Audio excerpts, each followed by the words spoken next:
Welcome to the Purpose Nation podcast, inspiring conversations with Christians in science, technology, and industries of the future. For more information or to make a tax-deductible contribution, visit purposenation.org.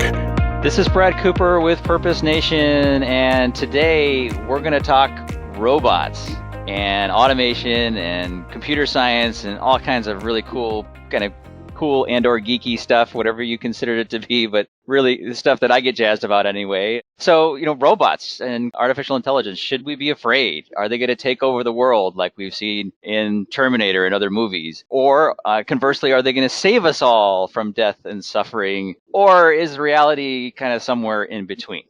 And how should Christians view these coming changes that robots and AI and automation and all this technology is going to bring us? Should we be afraid, or should we kind of look towards a better future? And so my next guest on the podcast has been on the front lines with some of these types of questions and more, especially as these areas intersect with our Christian calling. And so I'm just super honored and blessed to welcome my next guest on the podcast, Professor Derek Schuurman. Professor Schuurman, welcome to the Purpose Nation podcast. Yeah, thank you, Brad. It's a pleasure to be here. Yeah, likewise. Thanks for being here in your summer. And Professor Schuurman, obviously, is a college professor, and so taking time from your what sounds like a very busy summer to spend some time with us today and talk about some of these things. So, if you could maybe so you've been in the fields of computer science and automation, robotics, things like that for many years. But just real quick, can you give us a quick summary of maybe the main focus of your current work? Yeah, just really briefly, I was a technology enthusiast in the early days of computing, and I owned a Sinclair ZX81, which maybe some of your listeners may recognize. But yeah, I've worked in industry and then spent some time in academia. I'm currently at Calvin College, and some of my current work right now is dealing with questions of faith and technology. A current book project that I'm working on this summer is a book about engineering through the eyes of faith. So a book with the tentative title of A Christian Field Guide to Technology that I'm working on with two other authors. And what we're trying to do is wrestle with how do you connect the dots between your faith and your work as an engineer? And this is something that actually resonates with me because I worked as an engineer for about 9 years. I sat in a cubicle farm, designing circuit boards and writing software. And the question would come into my own mind, like, what does my work as an engineer have to do with my faith, or does it? And so this book is written with an audience, or will be written with the audience of sort of first-year engineering students or practicing engineers, and hopefully helping to guide them in thinking about those connections. Yeah, that's awesome. That's great. Yeah, I look forward to that book. And then also, Professor Schuurman has a book out that you can check out as well called Shaping a Digital World, Faith, Culture, and Computer Technology. And so we'll have a link to that book, and then we'll definitely look forward on our podcast page there. You can check that out, and we'll look forward to the new one coming. Yeah, I mean, that's a super important topic. Well, I didn't have the computer that you mentioned there. I forgot what it was there, but yeah. I think my first one was like a Commodore 64. So there we go. We're dating. Similar vintage. Dating myself there. And I spent many years in the cubicles as well. More on the kind of so at Apple and other places, more on the business and operations and marketing side. But yeah, I mean, in the computer industry and then spending many years in Silicon Valley as well, that's really important, to help folks make that connection to what they're doing, the work that they're doing, and their Christian faith. And so, yeah, that's awesome. That's exciting to hear that's coming. And just real quick, kind of fill in the gaps there a little bit, if it's okay, on Professor Schuurman on your background there. So just a little bit of the quick bio here. So Professor Schuurman, as he said, he's a professor of computer science at Calvin College. Great Christian college up north there in Grand Rapids, Michigan. And he received his BS and MS in electrical engineering from the University of Waterloo and his PhD from McMaster University, both those colleges in Ontario, Canada. And as you said, he worked many years in industry and then has been kind of teaching prior to Calvin, Redeemer University College and Dordt College. And his, as you mentioned, some of his interests also include robotics and computer vision, which is kind of cool, embedded systems, Internet of Things, kind of wiring up all the different pieces of, our appliances and stuff for, everywhere we look, as well as the faith and technology issues he talked about. You have a couple patents, I think I saw as well. Is that right? Yeah, I worked in Silicon Valley North, which is what we like to call Waterloo, Ontario, where there's a lot of burgeoning, small tech companies and bigger ones as well that are kind of sprouting out of the University of Waterloo, which is a big tech school there. Cool. Yeah, yeah. Lots of different sort of Silicon Valleys sprouting up all over the country, which is great, and Canada as well.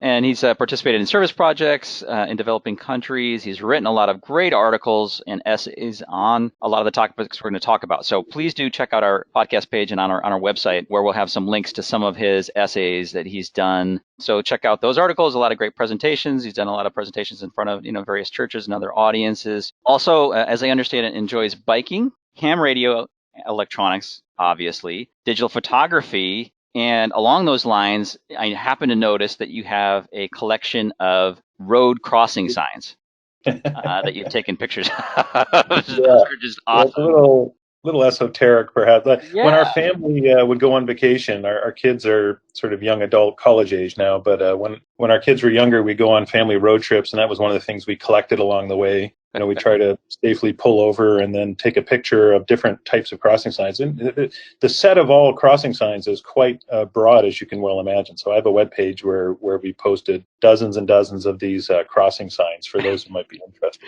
Yeah, absolutely. What would you say is your like most unique or maybe most funny sign that you found? Yeah, I don't know. We also found that the signs varied by province and by state and so on. But yeah, you have crossing signs for frogs and snakes and moose and bison, in certain places. So it's quite a range. And we took delight in just collecting them along the way. That's awesome. Yeah, I think we're going to start that collection in my family here. We don't go enough we don't have enough. You probably have so many unique ones in the north and in Canada there that here in Orange County it's like mostly people crossings mostly. So it's not very exciting.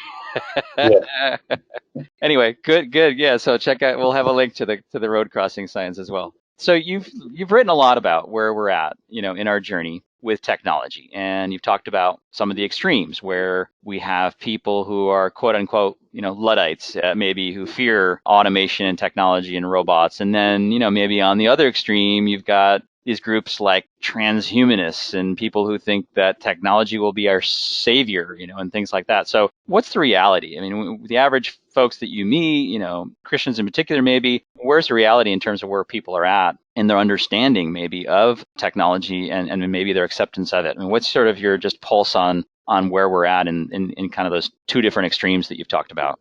Yeah, no, I think those are sort of composites of different sort of approaches that you see. I think in the tech community, by and large, there tends to be a lot of excess enthusiasm about technology. Although I do admit some of the recent news about how social networking is impacting people's relationships and politics and all those sorts of things has probably tempered some of that.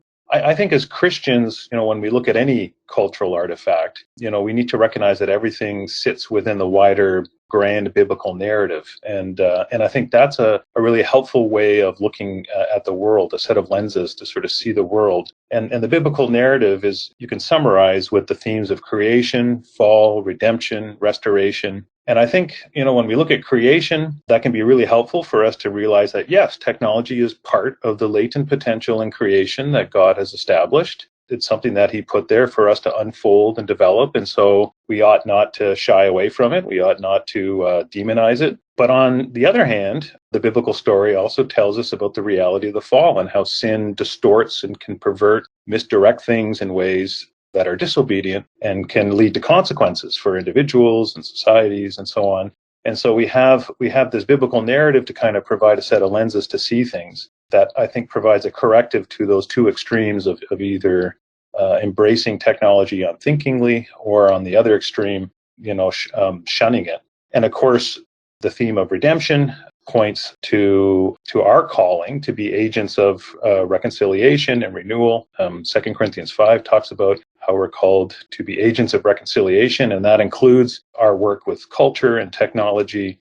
And I think Christians are called to be, salt and light in those areas as well, and to find ways to serve God and neighbor through our technical work. And so I think the biblical story is one way to maintain a balance between not going to either of those extremes when we're dealing with the world of technology. And that's great. And what would you say in terms of your sense of having conversations out there and doing presentations and maybe some of the questions you've had at some of these presentations you've done? where are Christians at, do you think, in terms of this technology? Are we going to be taken by surprise, over the next 10 years? Where would you, in just your sense of where Christians are at? First of all, I'm encouraged by the fact that I think more and more Christians are starting to ask these questions. I think we need to have much more conversations about this, and there's much more work that needs to be done. But I find that when I speak to people, I think there's a wide realization among Christians and wider culture that that technology is not neutral, that it's having a profound impact on our society, on our communities, on our personal lives, on work. And I think people are seeing these changes coming rapidly and are wondering, how do we live faithfully in a digital age? And so I find that there's a lot of good questions that are coming up based on personal observations of how technology is affecting people's children, how it's affecting the church, how technology is being introduced in the church, and how technology is affecting the marketplace. I think a lot of people are generally aware of, technologies like AI and automation that are in the popular media and press, which are making bold predictions about huge changes coming down. So I think I'm encouraged that people are asking questions, at least, which is sort of the first step. I think the time is ripe for Christians who've thought about these things, Christians who have leadership positions in churches and in industry, to be able to think about, how now shall we live in this context that we find ourselves? What does it mean to be faithful? What does responsible technology look like in our current context? Thanks. And yeah, so that's good to hear. And I guess I'm sort of seeing the same thing as well. Definitely want to dive into that a little bit deeper. Just real quick, I'd love to learn, though, a little bit more about how you talked about your first computer and things like that. So I'm guessing you've geeked out on technology and computers for a long time, but maybe give us a little bit of the view into your background there as a kid. I mean, so it sounds like you've always kind of had an inclination in this area, but I mean, was there a specific point where you really wanted to make this a career in engineering or technology? Give us a little bit of the background there. Yeah, I think I was blessed to kind of grow up in a time and place when the personal computer revolution was just taking off, and it really caught my imagination. I was an electronics hobbyist already as a young teen, cobbling together little circuits and mucking around with stuff. Got my ham radio license and played around with that as well. But it was the new personal computers. You talked about the Commodore 64. For me, it was the Sinclair ZX81, which was my first computer. You can Google it. It was a 1K of RAM with a membrane keyboard. You plugged it into a television and you saved and loaded your programs from an audio cassette. Yeah. And I expanded it to 16K of RAM, but it was the platform on which I did a lot of tinkering and learning and began to, I think my imagination was captured by the possibilities of what sort of things this tool could eventually do. So yeah, it was kind of an obvious next step for me to go and study electrical engineering. And from there, I developed my craft, and I then went on to work as an engineer in industry, working in mostly embedded systems for motion control and other things. But yeah, it was the time and context in which I grew up, but I think a natural kind of passion for tinkering with these things. And then how about your Christian faith background? Could you give us a little bit of view into that? Yeah, so I grew up in a Christian family. I had attended Christian schools for my entire sort of school career from grades 1 through 13 in Ontario. And so my faith was always a part of my life and part of my journey. However, I think being sort of intellectually, academically inclined as a young person, my faith was somewhat cerebral at times, I think. I was really interested in, the ideas of Christianity and learning more about it. And I think it was only later on, as I matured, that I began to understand the importance of the heart and the work of the Holy Spirit in one's life. And part of that too is understanding your context and figuring out what it means to sort of live faithfully in the world that you find yourself. And all of that was probably entwined with sort of the questions I began asking as I sat in a cubicle farm. So what does faith have to do with technology? My book, Shaping a Digital World, opens with the question, what does Athens have to do with Jerusalem, which is a question that an early church father once posed. And I think we can update that and ask the question, what does Silicon Valley have to do with Jerusalem? And what do bytes have to do with beliefs? Part of that book and part of my ongoing work is to try and help other Christians and my students think about that to understand better about what it means to live faithfully in the world that we find ourselves. That's great. Yeah, I like the way you talked about that in terms of, and I find this a lot as well. The folks that I talk to on the podcast and kind of people who are in science or technology, a lot of times it starts with the head and the intellectual part, kind of as you said, and sort of, the Christian faith starts with that, and you kind of like to get deep in theology or maybe, the Christian history or something like that. And then maybe the hard stuff comes later. And then I find with a lot of other people that don't gravitate maybe necessarily these fields, it starts with the heart. And then, how do I evaluate, all this technology and stuff? It's really interesting kind of the different perspectives that people come at these things. And so you went to college. Did you find other Christian students, especially in the computer sciences, or what did they make of you? I mean, were you sort of the, odd guy out, or? Oh, I was friends with others who were from a background of faith in Jesus, and there were on-campus Christian fellowship groups. I was part of a Christian Reformed fellowship group and was able to be encouraged. And I lived with some other Christians for a time in terms of my housing situation, and I found that having a small Christian community around me was very helpful in terms of encouraging me and helping keep me accountable and so on. In my classes and in my my interactions with others, I think in the technical fields it's doesn't always come up. These matters of worldviews and sort of presuppositions are kind of just below the surface, and I don't think I was mature enough at the time to kind of recognize the sort of hidden worldviews and ideas that were sort of just below the surface. And I think those can be helpful things once you identify, to spring forth conversations, right? To ask sort of questions about, why things are the way they are and what sort of presuppositions are behind certain ideas and practices. But it didn't come up much. And I think it wasn't until I was in industry that I began to wrestle with those questions more. I think without being thoughtful, it's easy to fall into this kind of dualistic mindset where there's this world of church and Christian fellowship groups and personal devotions, and then there's the world of work and study. And I think that is a dualistic sort of a view to the world that you have to watch out for. That's a common pitfall, I think, that's easy to kind of slide into. And so that was also part of the things that I had to wrestle with as I began my career. Right. Yeah, I agree. It is great that you did have some other Christians in college and groups and things like that. And there's lots, obviously, now. And maybe in a minute we can talk about kind of Calvin and your folks there. But yeah, that is definitely something you see in all areas of work. And hopefully folks can bring more and more of their faith into work and vice versa, and also kind of bring more of what they've learned in their work into church, too.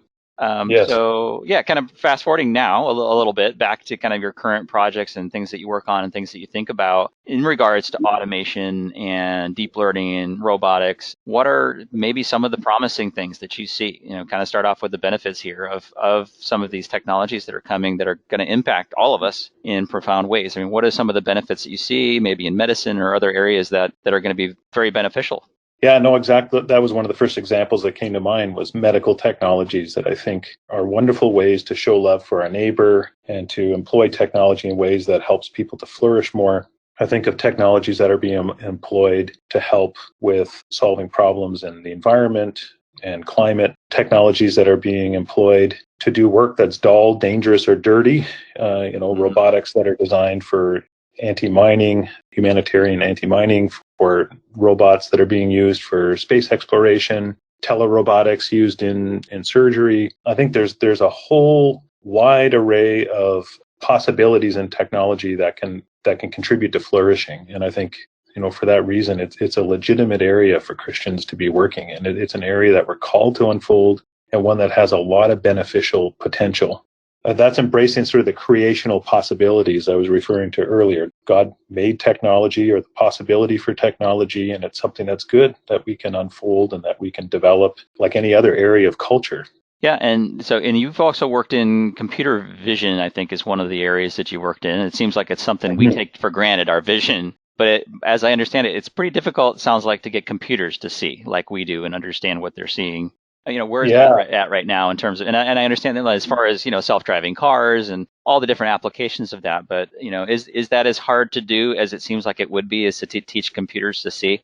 I did my graduate research in the early 2000s, and that was still in an early days of computer vision in some ways. Right. Computer vision algorithms were notoriously fragile. You'd change the lighting or add occlusions or whatnot, and or change the camera calibrations, and things would just fall apart very, very quickly. It was very fragile. And I think if you had talked to myself or to any of the fellow researchers in our lab, I imagine that at that time, if you said, will cars ever be able to drive, using computer vision on a street in unstructured environments with all kinds of unknown obstacles and challenges, would that ever be possible? We would probably laugh at you and say, well, that's next to impossible, right? I mean, the sort of state of the art at that point was very fragile. And little did we know, but, fast forward about 10 or so years after that, and, there were successful autonomous vehicles being used. And I think that was quite surprising to me, just to see how quickly things developed. I was working on visual servoing, and later on I did some later research after my graduate work in computer vision for sorting recyclable goods, looking at different ways you might be able to use computer vision to aid in something that I saw as clearly, helping to steward the earth better.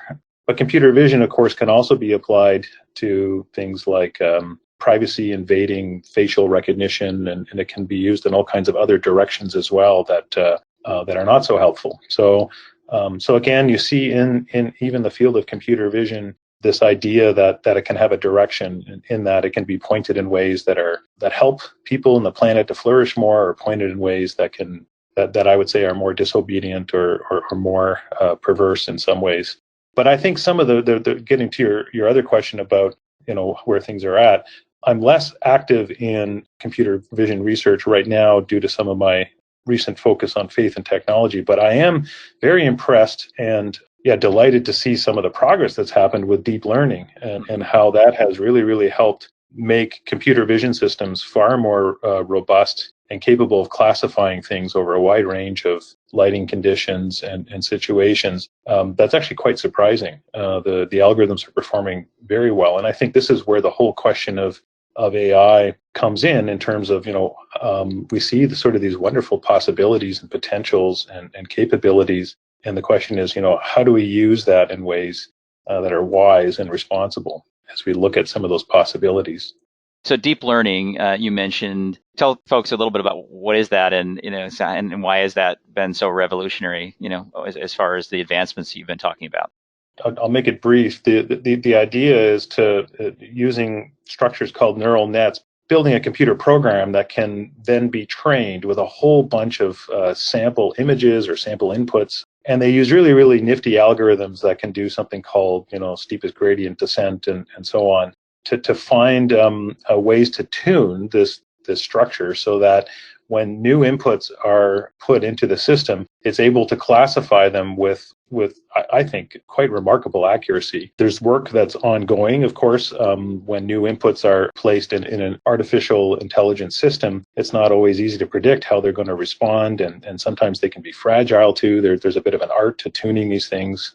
But as the data sets of samples sort of increases, and as the different architectures are sort of fine-tuned in terms of how these things are assembled, they're actually making remarkable progress in terms of showing, really good performance in terms of recognizing objects or other types of inputs and being able to classify them with quite a high accuracy. Right. And so that's where a lot of the work is being done now. Right. There's a whole other area of AI called good old-fashioned AI, where there's been lots of work over decades, but it's this new approach, this sort of deep learning approach, which has shown some remarkable progress in the last couple of years. Right. As I understand it, sort of in layman's terms, it's kind of the computers teaching themselves a little bit, learning from the data, and rather than you kind of hard coding everything that the computer needs to do and know, it's kind of give it more broad kind of parameters, and then it's able to learn, from the data, and make it better over time. Yeah, and computer vision, for instance, the one thing you can think about is, how would you tell a computer to recognize a cup, right? Like a cup is cylindrical. Sometimes it has a handle. It can be many different colors. It can vary in size and shape. How would you code that into a computer? Well, that's very, very hard. What is a cup? What is cupness, right? And so the sort of deep learning approach is just to collect as many images of cups as you can and to feed them into this system. And then it trains itself on the statistically most significant features that can be used to recognize a cup, and then kind of zeroes in on them and then becomes quite powerful at discriminating, future images that come in. Yeah, that's where a lot of the novel kind of and interesting things come from with this new approach. Yeah. So we talked a lot about the benefits, and there are many in terms of the changes that are coming in technology. Well, on the flip side, what are maybe one or two of the things that maybe keep you up at night, if any, or that we should be, thinking about, kind of concerned about, or either concerned about, or kind of, thinking more thoughtfully about and being ready for? I think because of these things, because of these developments, that the number of things that we can do are going to increase remarkably. The question is, just because we can do something, ought we to do it? And I think of applications like child-minding robots, elder care robots, lethal autonomous robots used in warfare, sex robots. I mean, these are all the kinds of applications where these remarkable sort of developments will enable people to contemplate doing these sorts of things with AI and with robotics. And the question, of course, is, are these responsible ways to proceed, and what sort of wisdom and discernment do we need to exercise in order to value things that ought to be done by humans, to think about what are normative ways of unfolding some of this technology. When you create a device, of course, it has social implications and economic implications and aesthetic implications and justice implications, cultural implications. How do we think and discern these things in ways that are helpful? And I think the Christian faith has a lot to say about this kind of stuff. There's 2,000 years of Christian social thought can say a lot when it comes to, what does it mean to work in this cultural area in ways that lead to human flourishing? What sort of norms and what sort of principles can we apply as Christians, at least contribute to the conversation to help point this technology in ways that will benefit people and allow us to act responsibly? So those are some of the things that I'm worried about. Automation, again, leading to loss of jobs and these sorts of things. How do we navigate some of those social changes? The possibilities come with a lot of implications for disruption in a lot of different areas. I think in some of your talks, you talk about the movie WALL-E, which is a great movie. If you haven't seen it, check it out. It talks about, sort of it's a little bit more of a dystopian future, but it talks about, how we can become sort of fat and lazy and watch sitcoms all day, and the robots are kind of the ones that are taking all of our jobs and things like. I'm kind of somewhat skeptical about some of these predictions, and you kind of said that earlier on too. Is a lot of these tech folks kind of really have high hopes and dreams for stuff, and it's going to be our savior and take over the world and things like that. And I'm a little bit more measured, and it sounds like you are too. But what are your thoughts? Should folk now who are entering the job market be worried that their jobs are going to be gone in the next 20 years? Yeah. Well, just to comment on the movie WALL-E, it shows a dystopian future at the beginning, but it ends with hope. Sure. That's the interesting thing about that movie. And maybe this is a spoiler alert. I suspect most people have seen it. But yeah, the captain of that ship, where all these sort of humans are kind of warehoused, riding around on lazy boys and looking at personal screens and slurping large drinks. That these humans, that the captain of this ship wrestles control back from the AI system or the automated system, and then steers the ship back for Earth. This ark-like ship with a small, fragile little green plant in hand, and they come back to Earth, and the movie leaves with, I think, ends with this sort of image of hope that people are going to be cultivating and planting things again, that they're going to be able to move and walk around like the people they were created to be, that there's this promise of flourishing again now that technology is put in its right place. So I think it's also a parable of hope as well. And I think I have I try to maintain a similar posture that, even though there's going to be consequences when we make poor choices, that the future is not predetermined. Technology does not determine our future. Let's put it that way. That's a better way to say it. I think, we have been given the responsibility and the freedom to exercise choices in terms of how we unfold things, and that gives us the possibility of thinking about ways to use this that respond to God in obedient ways. And I think that's where we need to begin. Amen. Agree. So you're a computer science professor at Calvin College there, Christian college. So What are you seeing in terms of the trends there, in terms of student enrollment and the types of folks that are coming into your program there? What types of careers are they then going off into? Do you expect to see maybe the next Bill Gates or Steve Jobs or Mark Zuckerberg or Elon Musk coming out of your group there? Hopefully, and talk about your department there a little bit, and maybe just a little bit about the trends in Christians entering the field of computer science. Yeah, computer science is a discipline that's growing, and it's growing almost too fast. In some ways, a lot of departments are just struggling to deal with sort of the increase in student numbers. And I think this is in a context where overall universities are sagging a little bit, that enrollments are generally down, that universities are competing with, especially in the Midwest, there's fewer and fewer college-age kids. But in that context, there's pockets of programs that are growing. And computer science also here at Calvin College is a program that is steadily growing. We have a couple hundred students in our program. And we see some really bright, eager young students who are in some ways a little bit like myself. They sort of grew up with the computer and were really engaged with the possibilities, and want to continue working in that area. Our graduates go on to work for a whole wide variety of different technology companies. Some of them go to grad school. Some of our students end up in Silicon Valley and other places. I see part of my job is discipling and training young Christians to be a witness and a presence, a faithful presence, let's say, in the world of technology. And that's what we strive to do here. I think one of the things that's distinctive about Calvin and other Christian colleges, there's a whole bunch of Christian colleges across the country, and many of which have computer science and engineering programs. But one of the distinctive things is that we see that every square inch belongs to Jesus Christ, and that means every subject area can be taught with a biblical lens, that we can be taught about what it means to be faithful Christians working in these different areas. Another advantage of Christian college is often the class sizes tend to be much smaller than in larger public universities.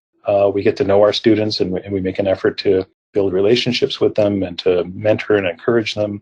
And the other thing about most Christian colleges, including Calvin, is that we maintain a liberal arts curriculum, which I think is increasingly more important given the sort of context that we find ourselves. Some technical programs, you take almost all your courses in a narrow, highly focused area. Right. At Calvin, we cover all the main themes, and we have specialized courses in computing, including artificial intelligence. But students also have to study philosophy and Western civilization and writing and communication and theology and social sciences. And all of these things equip students, I think, to think more holistically about their work as computer scientists and engineers.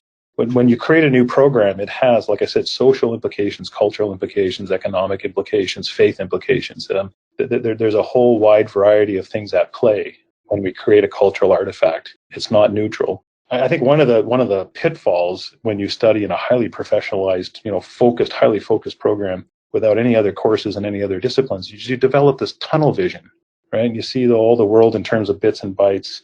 And I think what we need more and more is students that can think more holistically about what it means to develop technology that helps people to flourish on the planet. And I think a liberal arts education is more necessary than ever in a lot of ways, given the amount of social change that technology is also bringing. Absolutely. Yeah. Amen. Definitely important to have. And as I said, being in technology for many years myself, and even if you're not in technology, I mean, just in the business world in general, right? There's always going to be moral, ethical kind of concerns to every decision you make, just about, to some extent. With technology, it's even more important because now maybe millions or even billions of people are going to be using the thing that you built. So, having that kind of background, as you said, that you teach there at Calvin and other Christian colleges in philosophy and kind of moral, addressing kind of some of these moral questions. And then maybe also being more upfront with your faith too. I mean, that's a big important aspect to encourage others, is to not be afraid. My wife and I were both in Silicon Valley, and some of the concerns that we faced is we're afraid to kind of come out more openly about their faith. And for programmers who are inclined to be a little bit more reserved and kind of more, quiet and not want to kind of pop their head above things, I imagine it's a little bit of a challenge, but hopefully that's something you can instill in your students as well. Yeah, I think virtues, cultivating virtues is one of the things that we need to do as all Christians. And among those virtues is courage, having the courage to ask good questions when you're sitting in a boardroom with other people talking about, the direction of a technology, courage to speak up for what's right, courage to make sure that your products, especially when human life and limb depend on them, to make sure that they're designed properly and that proper testing and processes are followed. Courage to also share and give an account of the hope that you have to be able to share your own faith when the time arises and when the opportunity arises. I think that's one important virtue that Christians in these fields need to cultivate, and to be able to do it with gentleness and respect as well. Absolutely. Yeah. And so if somebody in the audience, a parent, has a young person who's maybe like you, likes to tinker with stuff and tear apart stuff apart or program, these days I guess it's probably like programming mods in Minecraft or something. But if someone has a student, or if a young person is listening, what would you say to them to encourage them to pray about and maybe pursue a calling in a field of computer science? Yeah, I think you need to pray about it, discern your passions and your gifts, talk to your parents and your pastor and your wise mentors. And as you discern your way, if you feel that you're called to use those gifts in the area of technology, please do consider, a Christian university or a Christian college.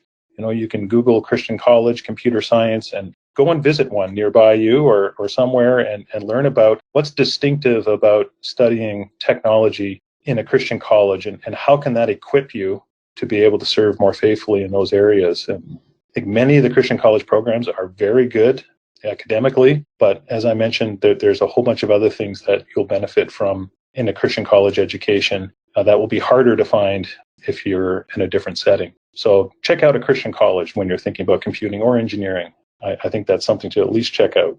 Yeah, agree. And Professor Schuurman's up there in Michigan, Calvin College up there, and down here in Orange County, and we have Azusa Pacific and Biola and California Baptist and all of these colleges around here who have really, really growing, kind of exploding engineering and computer science divisions and programs as well. Definitely check out the colleges in your area. And thank you. That's great advice. And just pray about it and look for wisdom, and maybe other people who are other Christians maybe who or people from the church or something like that who are in these fields, and kind of get their thoughts and advice. Yeah, great. And so we've been having an awesome conversation here. I would love to go on for hours about this stuff. I'd get really excited about it with Professor Derek Schuurman. He has a great book on this topic and another one coming out. So please stay tuned. We'll update everyone on our social media when the new book comes out. But some great articles, essays, presentations. There's also some video links from Professor Schuurman's talks that he's done to various audiences on some of these topics. So since we don't have time to go really deeply in all of these things, please check out some of his talks there. So any other plans this summer? Any new road signs that you plan to capture in your travels over the coming summer here?